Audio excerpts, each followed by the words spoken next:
brought to you by Silver Pumps and Motors. Top quality और consistent performance के लिए सिर्फ सिल्वर पंप्स नाम याद रखना. భారత్ పాక్ మధ్య నెలకొన్న ఉద్రిక్త పరిస్థితుల నేపథ్యంలో ఫస్ట్ టైం డీజీఎంఎల్తో త్రివిధ దళాలతో ప్రధాని మోదీ భేటీ అయ్యారు. సో వాళ్ళు ప్రెస్ మీట్ రిలీజ్ చేశారు. ప్రెస్ మీట్ లో మాట్లాడుతున్నారు. ఇప్పుడు ఆ లైవ్ చూద్దాం. On maritime domain. Following their briefings, we will move on to the question answer session. I now request the DGMO to commence the opening brief. Thank you, Sandeep. A very good evening to all of you, ladies and gentlemen.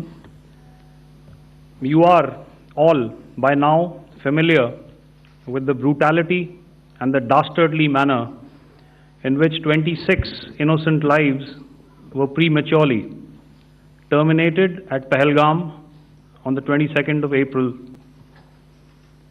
When you combine those horrific scenes and the pain of the families that the nation witnessed with numerous other recent terrorist strikes on our armed forces. Welcome to Saptagiri NPS University. Admissions open for BE, BCA, MBA and MCA for the academic year 2025-26. Enroll now. And defenseless civilians, we knew that the time had arrived to make yet another compelling statement of our resolve as a nation.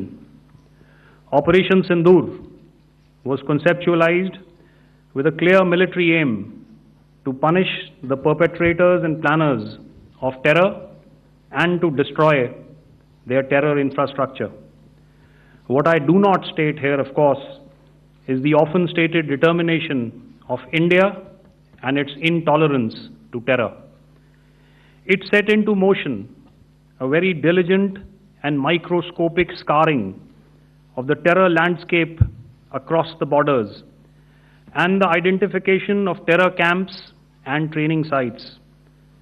The locations that emerged were numerous, but as we deliberated more, we realized that some of these terror hubs were now bereft of any presence and had preemptively been vacated, fearing retribution from us. There was also a term of reference and our own binding, self-imposed restriction to target only terrorists and thus prevent collateral damage. There were 9 camps that you are now all familiar with, which were confirmed by our various intelligence agencies to be inhabited. Some of these were in POJK, while there were others that were located in the Punjab province in Pakistan.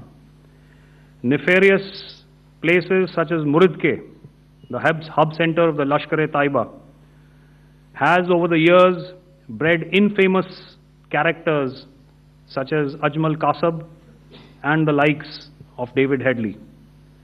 What followed was a careful scrutiny of each of these sinister locations, their layout, configuration, even the type of construction in each structure, and the terrain obtained around these.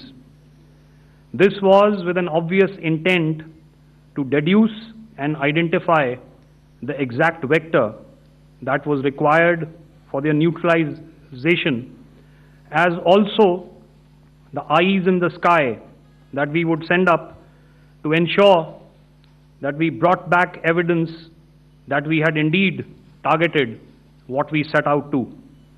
The precise images of these engagements on that fateful and historical night have already been showcased during the first press statement on the 7th of May that was helmed by our Foreign Secretary.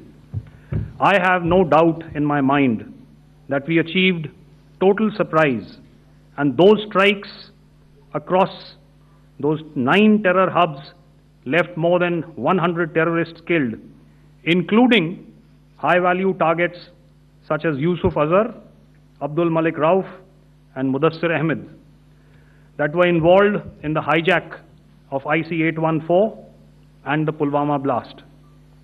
The line of control was also violated soon after by Pakistan, and the erratic and rattled response of our enemy was apparent from the number of civilians, inhabited villages, and religious sites such as Gurudwaras that were unfortunately hit by them, leading to a sad loss of lives.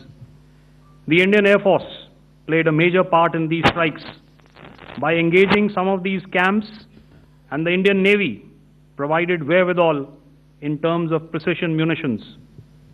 The Indian Air Force obviously had their assets up in the sky, and I will here request Air Marshal Bharti, the Director General of Air Operations, to detail for you the methodology that the men in blue adopted to successfully manifest this mission.